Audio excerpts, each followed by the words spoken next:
స్వాతంత్ర్య దినోత్సవ వేడుకల సందర్భంగా ఉత్తరప్రదేశ్లోని ఓ పాఠశాలలో చోటు చేసుకున్న ఘటన తీవ్ర వివాదాస్పదమైంది. గోండా జిల్లాలోని బాబాన్జోత్ ప్రాంతంలో ఓ పాఠశాలలో స్వాతంత్ర్య దినోత్సవం రోజున కొందరు విద్యార్థినులతో బురఖా ధరింపచేసి సినిమా పాటలకు డాన్స్ చేయించారు. హిందూ అమ్మాయిలకు బురఖా వేసి నృత్యాలు చేయించిన ఈ ఘటనకు సంబంధించిన వీడియో సోషల్ మీడియాలో వైరల్ కావడంతో స్థానికంగా కలకలం రేగింది. ఈ ఘటనపై విద్యాశాఖ అధికారులు తీవ్రంగా స్పందించారు. స్థానిక విద్యాశాఖ అధికారి అమిత్ కుమార్ సింగ్ ఆదేశాల మేరకు block education officer Riyaz Ahmed ఆ పాఠశాలలో తనిఖీలు చేపట్టారు. విచారణలో అసలు నిజాలు వెలుగులోకి వచ్చాయి.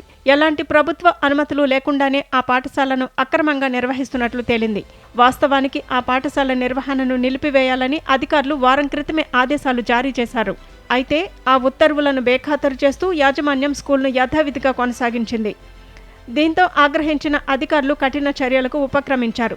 స్కూల్ మేనేజర్ కార్యాలయంతో పాటు ప్రిన్సిపల్ రూమ్కు తాళాలు వేసి పాఠశాల ప్రధాన గేటును సీజ్ చేశారు. ఈ మొత్తం ఘటనపై జిల్లా విద్యాశాఖ ఉన్నతాధికారులకు పూర్తి నివేదిక అందజేశారు. మరోవైపు విద్యార్థుల చదువుకు ఎలాంటి భంగం కలగకుండా ఆ పాఠశాలలో చదువుతున్న విద్యార్థులందరినీ సమీపంలోని ప్రభుత్వ మరియు గుర్తింపు పొందిన ఇతర పాఠశాలల్లో చేర్పించినట్లు అధికారులు వెల్లడించారు.